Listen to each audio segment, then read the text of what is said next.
Log on, tune in, find out. Another good idea from Cambridge.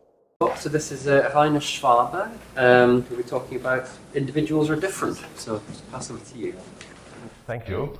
And first of all, also thank you to the organizer, to Darius, who asked me a couple of months ago where I could contribute something. And if it is so long time, say, okay, you can't say no, and I really cannot contribute anything to dynamical system. You will find something. And time was passing, and we'll see what I can contribute or not. So for some of you will be disappointed. I'm a mathematician, so there will be no applications, and there will be only very, very few pictures. And but some pictures somebody will expect, so there are some special pictures also for my PhD student Tobias in there. Okay, and of course, as every time I have to say something about this person. This is a name-giving person of our university, who is Otto-von-Guericke. Probably you've never heard about him. He was an inventor of the nothing, but he is a famous engineer. Probably you know the Magdeburg half-balls.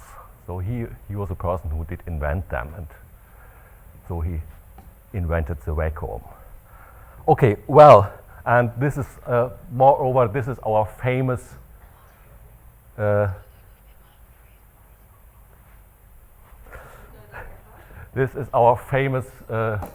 new corporate identity, which I have to use. So, but I will only use it for the first slide. Well, so this is what you used to. No, there it is again.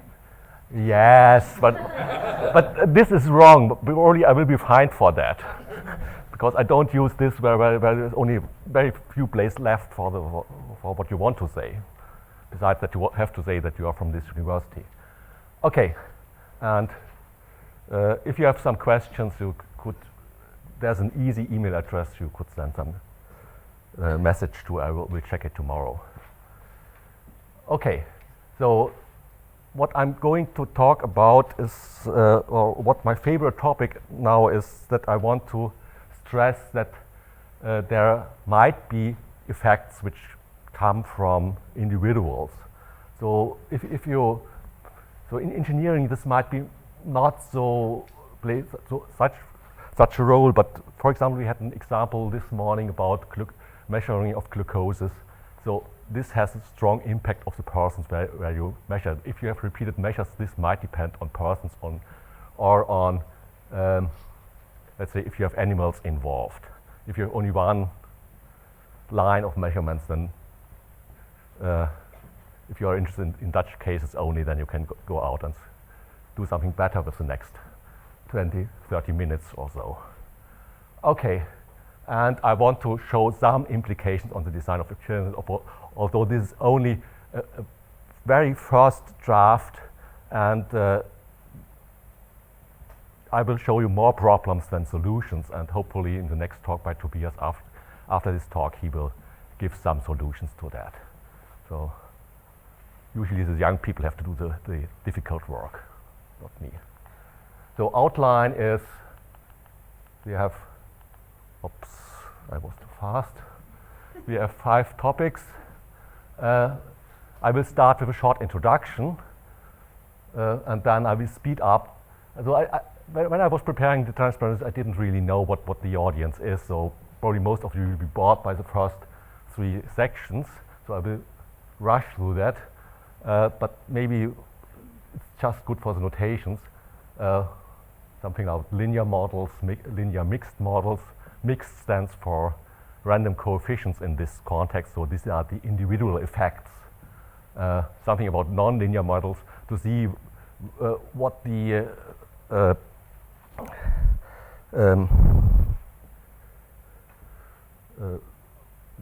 basics are there which come in. You have seen the Fisher information matrix this morning and this afternoon already several times, how this might come in. And the most important thing is what we are going to speak about are the nonlinear mixed models, and then there will be a lot of this linear open problems. Well, okay, short introduction. So there are some dynamics. We have some joint research project with pharmaceutical industry about pharmacokinetics. In fact, they pay for some grant, but they don't expect anything. What is the problem? They want to measure the concentration of a drug in the blood of a patient or of an individual, and usually this is given by the concentration is given by some solution of a differential equation. In the easiest way, it looks like that. So we have some metabolization, and then the curve decreases again. And one wants to find out either the unknown parameters of the curve or some specific, for example, the position of the maximum or the height of the curve or the area under the curve, which is a measure of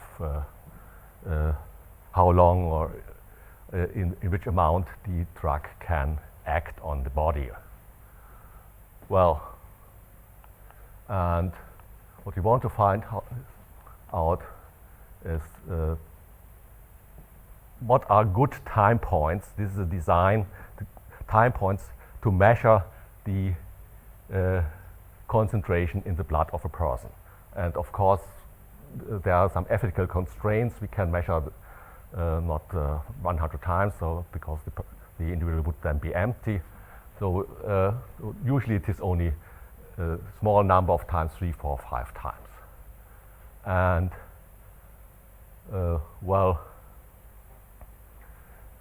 question is how to find these optimal settings. So we have a general model. We have measurements at different time points, and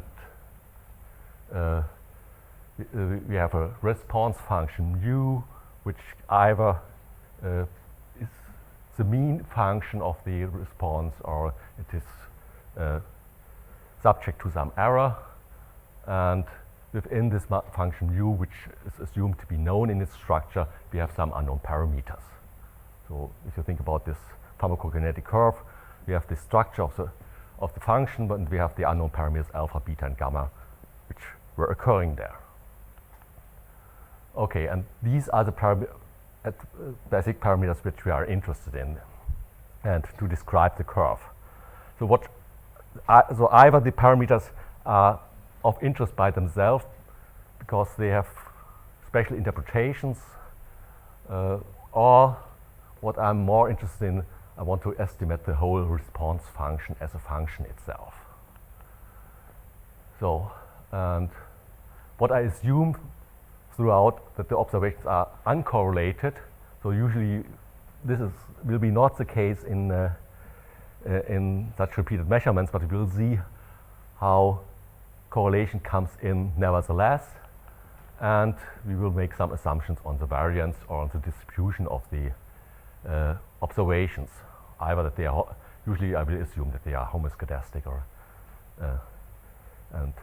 but there are more complicated situations where you have a structure depending on the, for example, depending on the mean, if you have something like, let's say, Poisson regression. Okay. So, and this is the main topic, random coefficients. So if you have different individuals, each individual behave different, either as they are different, but also because there are some covariates coming in, which might be effect of gender, might be effect of body weight, or whatever. And so we may observe from different curves, and the question is what do we really want to estimate? And there are two competing aims. One aim is to find something like a typical curve, which says a typical patient would behave like that. Or the other thing would be to predict for a person how this treatment will work for this person in future times. Okay. And sometimes I might be also interested in the variance components, but this is not what I'm so interested in. So let's look for the population parameters. Well, okay, so we'll start with just with a linear model. So I introduce a notation just that you get an impression what we will use, and we have some known regression functions. I denote them f, and we have some unknown parameters, and the observations are linear in the parameters. And then nearly everything is known. And the question is for a design to find the explanatory variables which describe, which give most information for the design, for the estimating the parameters. Well, okay.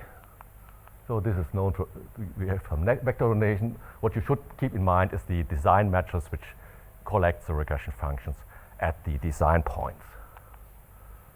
Okay.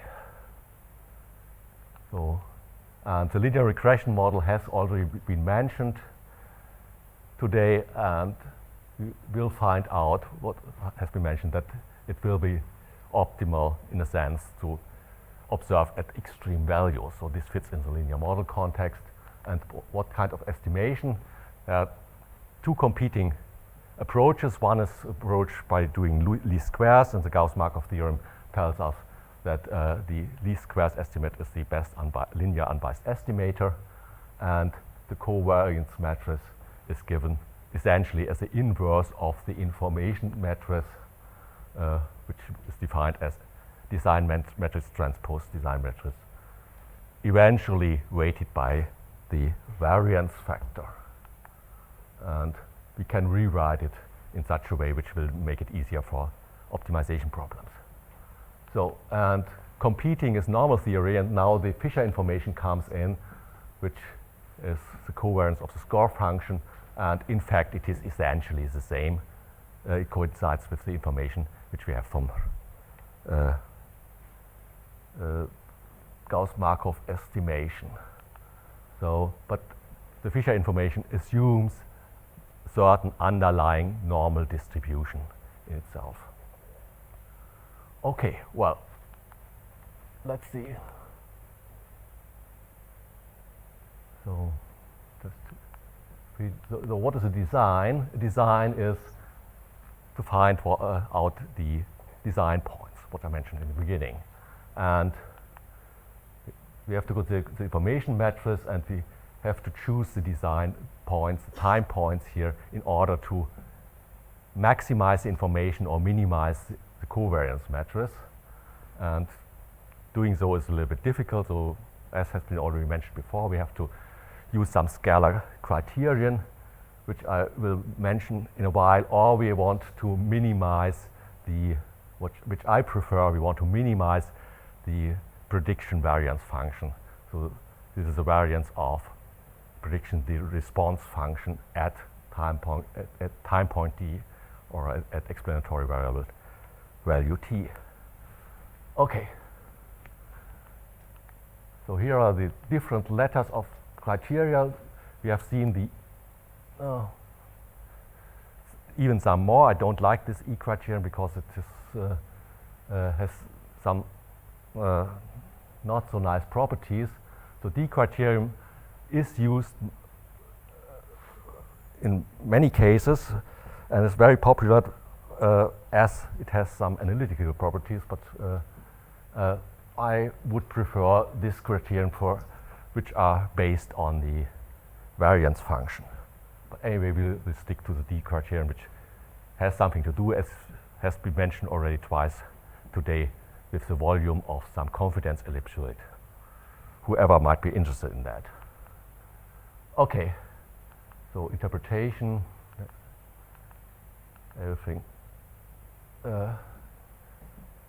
So you might think what error might be interesting of you, but you can invent any other criterion. There are still some letters left open. Okay, so for linear regression, This is just to show that not all criteria coincide, is that if you have a linear regression on an interval from baseline to some maximum value, then it will occur that some of the criteria like DG and integrated mean square error don't care about the size of the interval, and you have to observe at the endpoints equally often, while the A criterion will show some different behavior. Well, okay, so that's the basics. So what are now the linear mixed models? So, what I want to stress is if we have observations from different individuals, let it be animals or let it be patients, human beings, then each individual might show a different behavior. And so, for example, we are interested in the behavior of these little animals, they called degus, which are investigated by our neuroscientists in order to find out how the brain develops. And they investigate these animals because they show a similar family behavior, or they claim that they show a similar family behavior as human beings, as the father is involved in growing up the small degus, and then they find out this has some influence on the development of the brain, whether the father is absent or not. So I don't know what implication this will have on human beings. Well, and the development, if we just think about linear regression, we could describe it for each individual by a different growth line. And we want to find out what would be a good design to make observations. Is it the same as if there would be no random effects, or would we have to take account for the additional assumptions that we make, that the observations within animals are governed by an own parameter? So what we have is that the responses of one individual are given by one particular common model, and but the parameters in the model may differ from individual to individual. So what we're doing is a hierarchical modeling. It's the same linear model as before, but instead of a common parameter beta, we have a parameter bi, depending on the individual. And we assume for this individual parameter on the second level of the model that the individual is coming from a larger population. So we have a distributional assumption on the parameters, for example, that they are normally distributed with a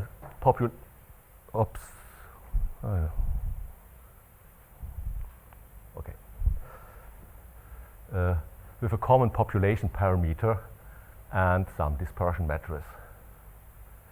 And furthermore, it is assumed that these the observational errors will be independent of the what is given by the individual parameters. And what we are interested in will be either the population parameters or to estimate the individual curves. Well, how can this be done?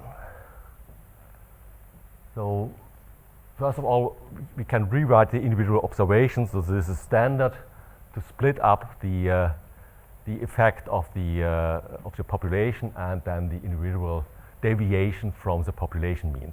So the typical curve is given by the population parameter, and the individual effect is subsumed in some random effect. And if we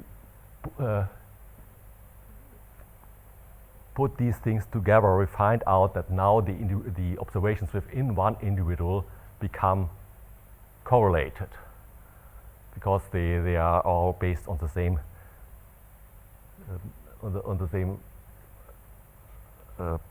individual parameter. Well, so you still have the covariance matches for the individual error terms, and here the correlation within each individual is involved. So for example, if you have only a random intercept, this will give you, or a random block effect, this will give you equal correlated observations. But if some active effects are involved in the random coefficients, then you might get rather strong correlations which differ across the individuals. So if we want to estimate the population parameters, we can do this by least squares, or if we have normal observations with a maximum likelihood approach, which leads to the same solutions if we know the unknown the dispersion matrix, but it might become easier. So the covariance matrix is then given by the usual weighted least squares information matrix, where the design matrices for the individuals are involved and the corresponding variance covariance matrices.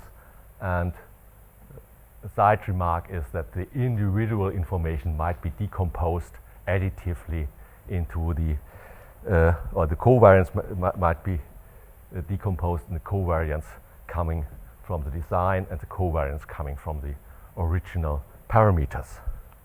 Well, and this goes through if we only consider single group designs. Whether they are good or not, they might be mentioned by Tobias later on. If all individuals are treated at the same time points, this means they have the same number of time points and exactly the same settings of the explanatory variable, then the estimate simplifies dramatically. We can use the ordinary least squares, and which does not require the knowledge of the dispersion matrix, and also this simplifies drastically the design problem. Well, because the covariance matrix then actually also decomposes for the whole experiment. And well, some side remark, they might be optimal if you consider a larger class, but I don't want to stress on this here.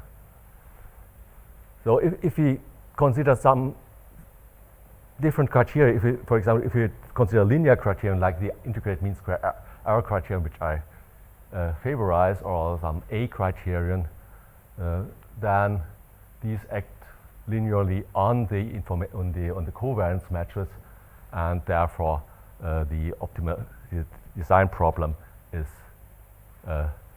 solved by itself, because the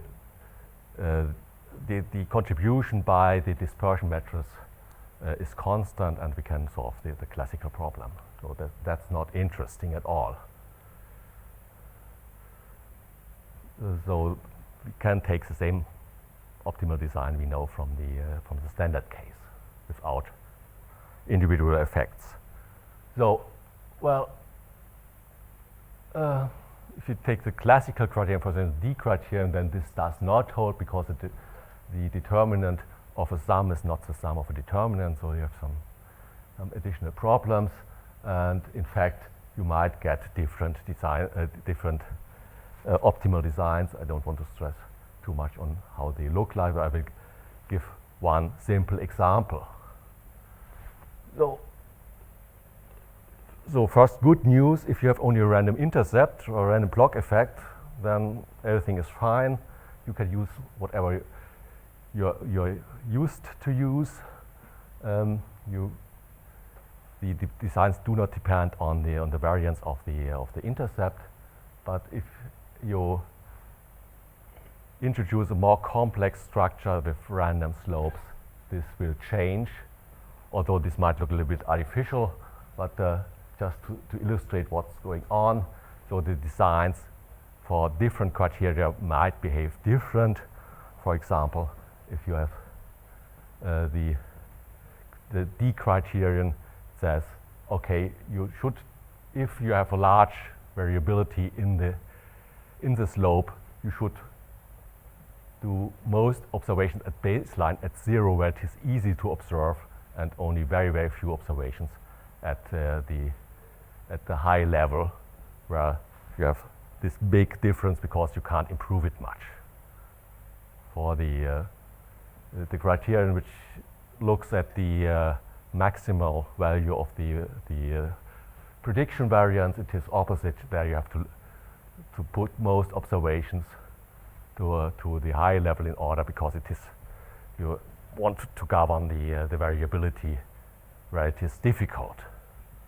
And if you have a linear criterion, of course, everything, so the variability does not matter. Okay, this is another artificial example which I skip for a while. So nonlinear models. Now we have to leave the situation, because in dynamical systems we usually are not faced with a linear model. We have to leave the situation where we can decompose everything, and the relationship on the unknown parameter might be much more difficult, although I will stay to a very simple example. Okay, everything is the same, besides the fact that we don't have a linear relationship. And well, and the example which I will take as a running gag throughout the remainder of the talk will be an exponential decay. So this is where we have two parameters. One is one gives the level, which is the alpha parameter, and one is and the beta parameter is the decay parameter, which gives the speed in reduction of the concentration. So this might be in pharmacokinetics the concentration if you have a bolus injection. Okay, so and the idea is, and in a way we have seen this already during the talks this morning, is to consider a linearized model where you take the derivatives of the response function mu with respect to the unknown parameters, and then plug that in to write down a model in the where the beta parameters are now deviations from some nominal value beta naught, whatever this nominal value beta naught is. And we also assume homoscedastic errors with equal variance to keep life easy. If you would change that, then things would become much more complicated. And the information matrix then looks like as before. We use the information matrix of the linearized model, and in fact this is, as we will see later on, if we, for example, assume normal errors, this is justified by the fact that this is in fact the inverse of the asymptotic covariance matrix. If you have our assumptions or our estimators, then this might not be true. So this is just an ad hoc information, and I will not call it the Fisher information because it is not based on the score function. So, and what is additional is that if we optimize this information in a way, then we obtain something like local optimality. So the parameter, the optimal design will depend on the unknown parameters, which can be circumvented by having a good initial guess, but there should be also considered alternatives. Well, and we will mainly consider here the local approach, which says, and I will stay to the D criterion, the design is locally D optimal if it minimizes the determinant of the information if beta is a true parameter. Well, and alternatives, we come back to that later, are some weighted or minimax criteria, which are quite common, but which are numerical even more complicated. So now our running example, exponential decay. So the unknown parameter here, parameter vector is the total amount at the beginning, alpha, and the decay parameter, small beta, and the linearized model can be obtained by taking the derivatives. It looks like that. So the regression functions for the which are obtained by the derivatives are what is it? Exponential of alpha minus beta t, respective exponential of alpha minus beta t times minus t for the two parameters. The first is for the alpha, and the second is for the small beta. And the information matrix then looks quite similar to the information we had before. The only difference is that we have some additional weight functions in here depending on the parameters and maybe also depending on the design points, which makes life a little bit more difficult. But in this situation, it is easy to maximize the optimal design. Can be seen that it is concentrated no longer on the endpoint of an interval, but one observation at the beginning, as a baseline, and then there's an optimal time point where you should take the second observation, which is inversely proportional or exactly to the decay parameter, or exactly 1 over the decay parameter. Well, so far so good. Now we want to combine these two things, nonlinearity and the mixed model approach. So we have individual approach, we have individual responses. So we have the same model equation. We do hierarchical modeling. First we have observations for the individual, which follow a certain response function with unknown individual parameter beta bi, and what we have here are some individual curves, and which might be related to the animals over there or not. And these are all curves from the same shape. We have these 4 individuals, and there is an additional dashed line showing what is a typical curve. So this is a curve belonging to the population parameter. So in a way, nothing has changed to the linear mixed models besides the fact that we have now nonlinear functions. So far so good. But now the problem is what might be a proper linearized model. So I will only give the simple first order linearization. You might guess that there are second order and other linearizations which might play a role, but it is not clear which is appropriate. So the first order linearization is if we just linearize as before and taking the derivatives of the response function with respect to the parameters, but now we have the whole individual design matrix involved, and we take also into account the additionally the effect of the random effects. So the linearized covariance matrix looks similar, and as I impose that we linearize at a pre-specified initial guess beta naught, this does not depend on the parameter beta. Well, this will be discussed later on. The question is this a good idea to do these things? So if we would take maximum likelihood estimate, would this converge to this kind of first order covariance? the normal distribution with asymptotic covariance matrix equal to the this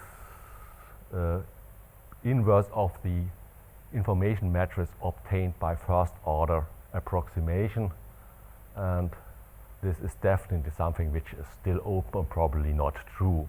But anyway, this might be an initial starting point for doing some optimization. So there's a lot of research going on over that, and I think in half an hour Tobias will solve some of these problems.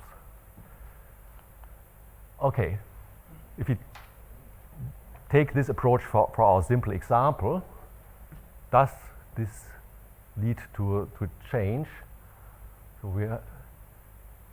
our linearized model now looks the same, but we have the population effect first, and then we have the individual effect additionally to that, and some random errors, and the information matrix looks as in the linear case if all individuals are treated in the same way and observed at the same time points. And if we try to optimize this, nothing changes, as far as we have no variance or covariance involved. So this looks, should first look and then speak. So what we have is that we have observations at the baseline, and as a second point, the second observation has to increase. So the tendency is if you have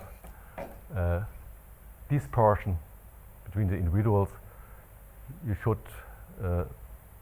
take account for that and observe at a later time point to get good estimation of the population parameters by using information also from those individuals which have a slower decay.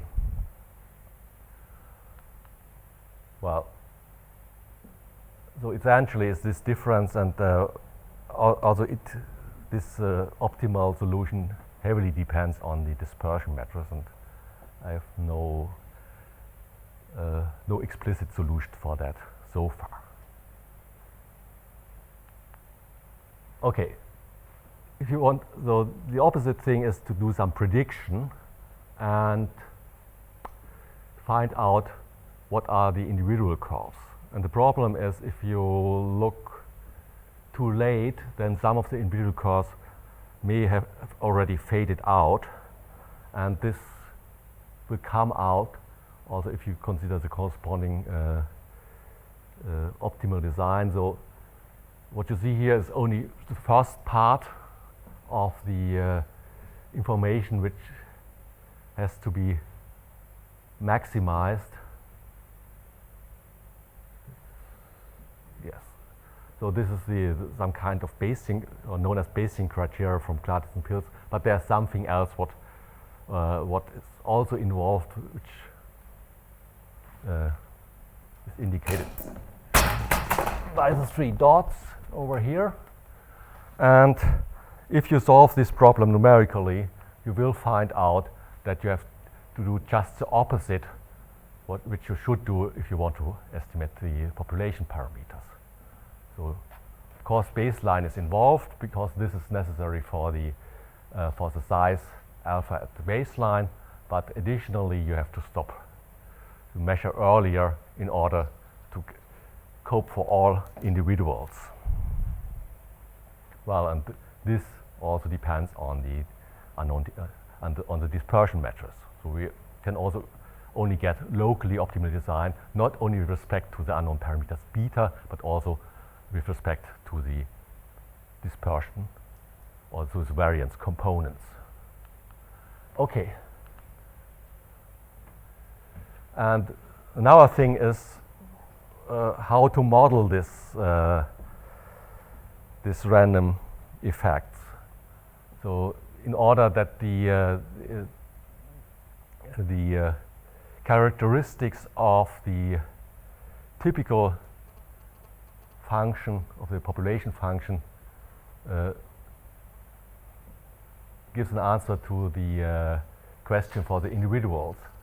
So if you have a normal parameterization as we did so far, you might get these realizations, and there's a black and a red curve telling you the black curve is the typical curve, the population belonging to the population parameter, and the red curve is the mean curve calculated as a mean over the individuals. So for example, and this differs quite substantially, and in particular you might see immediately that the mean area under the curve is quite different than the area under the curve under the typical population curve. And one might try to resolve that by taking log normal observations, but it does not look much better, and maybe inverse normal. So I don't know.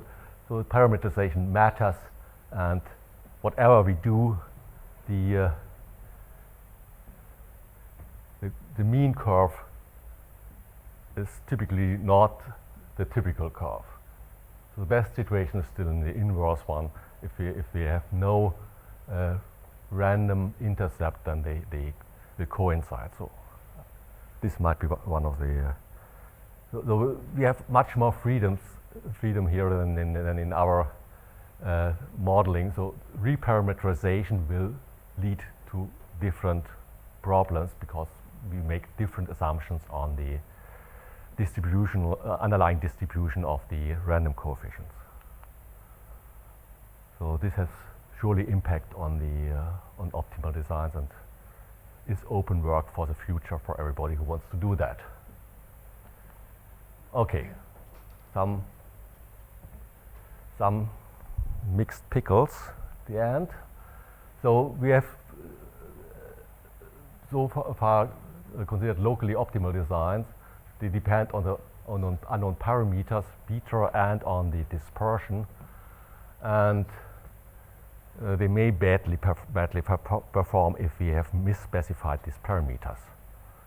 So one should account for doing some to circumvent the disadvantages of that, and possible solutions are which are quite common, taking either a pseudo-Bayesian approach by taking some average criteria, by assuming some weight function on the parameters, or which I would prefer more some maximin criteria, or maximin efficiency, guarding against least favorable values of the parameters.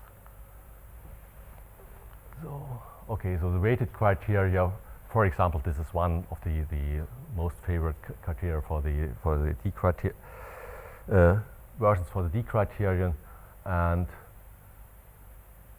of course optimal designs depends on the prior, and we need some numerical tools to solve these integrals.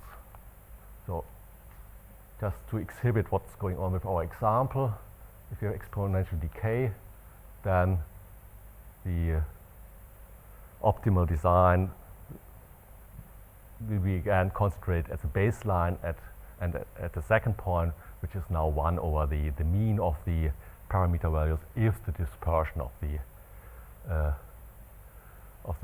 parameter values is not too large. Well, and for minimax criterion, for example, the maximin efficiency, which measures the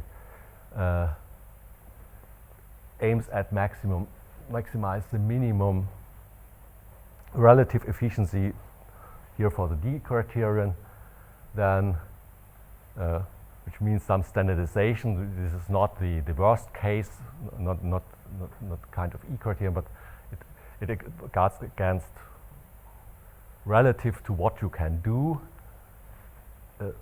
And anyway, the design grain depends on where you have specified the correct region, and for our example, the optimal solution will be we have to take the second observation besides the baseline at at some value which is specified by the worst case, which is here the upper bound of the region.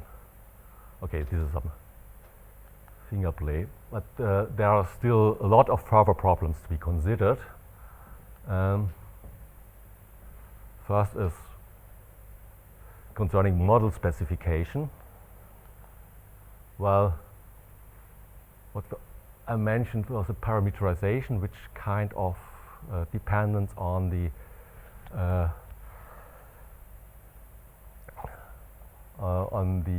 random coefficients do we want to encounter. Moreover, the question is which distribution might be underlying as well for the random coefficients and for the error terms.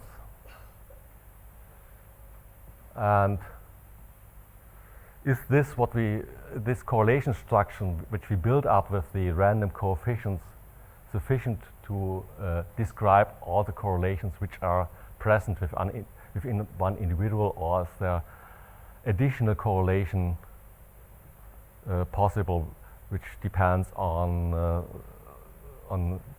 the time measurements according to some, let's say, autoregressive process? And now a problem is sometimes it is quite unethical to have many observations, so we might have sparse sampling, which means even less observations per individual than we have parameters. And a more crucial thing is, and that's which stops a little bit my enthusiasm about these models. Do we have or get some reliable asymptotic theory in order to justify the use of the one or the other form of the information matrix? So what we need is that some asymptotic saying this is the correct asymptotic information matrix, and in particular this also depends on what type of estimator you use. So you might think also about alternative estimation methods like quasi-likelihood, which will lead to different asymptotic results, and this will also lead to different optimal designs. And of course what we also need, and which was more disappointing for me during the last months, was to get reliable software for data analysis. So I had some example of data from marketing. They want to find out whether a person prefer to buy to get a whole hamburger or get half a hamburger and some lottery. And they had a lot of data, and we tried to analyze them with random coefficient models, and with different software we got significant results, but where the direction or the sign of the results differed from software package to software package, and we couldn't interpret it anyway. So as long as we don't have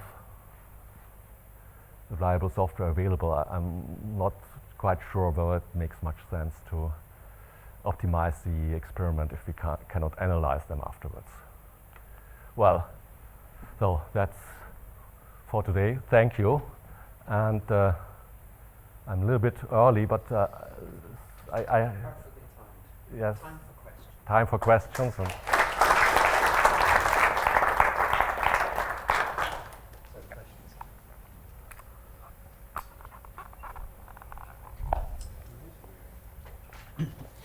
And in your case study,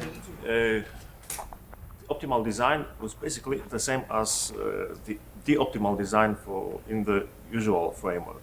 So the design points were located at the limits of the interval. So this suggests that some properties of classical optimal designs are inherited here.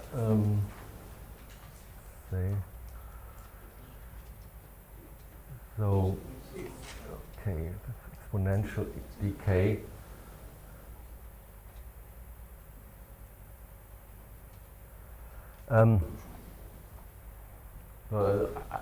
Unfortunately, I spoiled it because I was thinking about something else. So, what we have the observations, let's say, between time point 0 and some maximal time point t max. And the optimal design in the classical situation is to observe at the beginning and then at some optimal intermediate design, not to go too far to the maximal time, because then the exponential function already decayed so much that there's no information left. So we have to take some observation somewhere in between. So now if we have the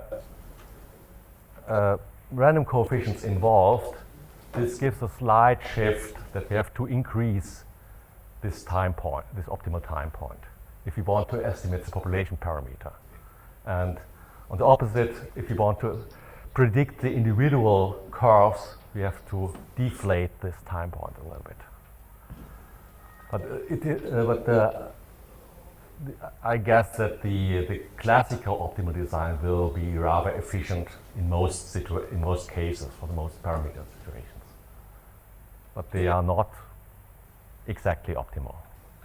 So this would be another thing to check how good the standard designs work with the deviation of the model.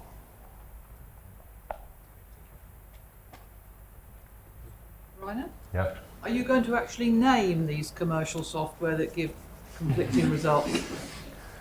No, but I will tell you there's it's the same day when I noticed that I got the announcement for early view publication in Statistics and Medicine, where some other guys did find out the same thing. Oh, okay.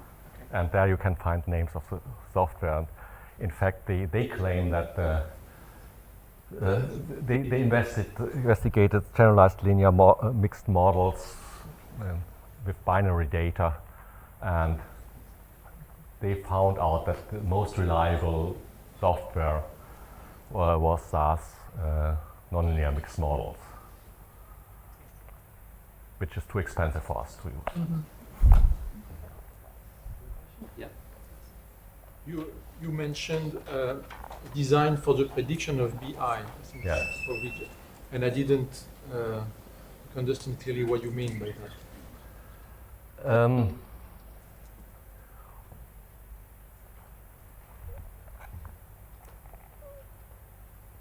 Actually, what we want to do is we want to predict the individual curves. So this means the response function, the individual response function. Okay. Where is it?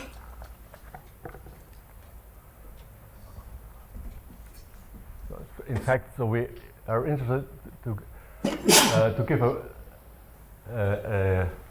an estimate, let's say mu t bi hat, which is as close as possible to the true response function of the individual in the mean squared sense. So we are looking for let's say, what we want to minimize is the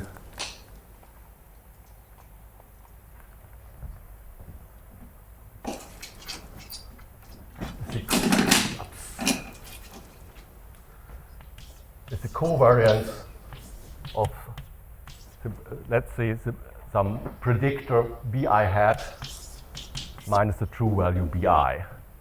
Oh, probably. And this leads to, or even better, the whole function. So let's, for example, in the integrated mean square error criterion, to minimize the corresponding integral over the quadratic deviation of the estimated response function from the true response function. In that case, we just took the determinant of the covariance of this covariance matrix. And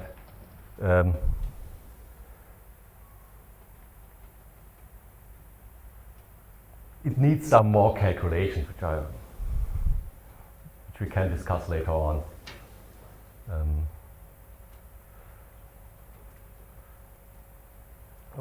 But the aim is to find out the individual curve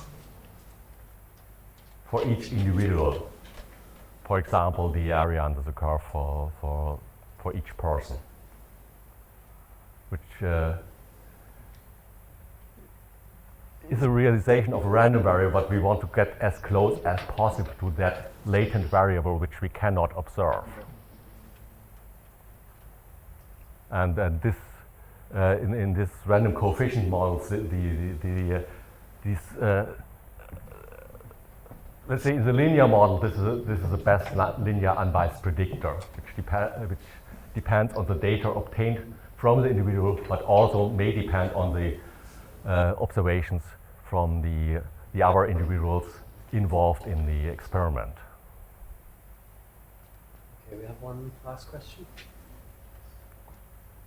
You mentioned during your presentation that the typical curve does not mean mean curve. Could you explain intuitively? Okay.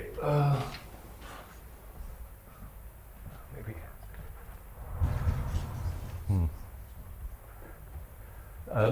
The reason is that the typical curve is a curve which has the same shape as the as given in the model equation. So for exponential decay, it would be also an exponential decay curve. But if you take many curves which have an exponential decay, the average, if you average across at each time point, the resulting curve is not necessarily a curve which follows the exponential decay.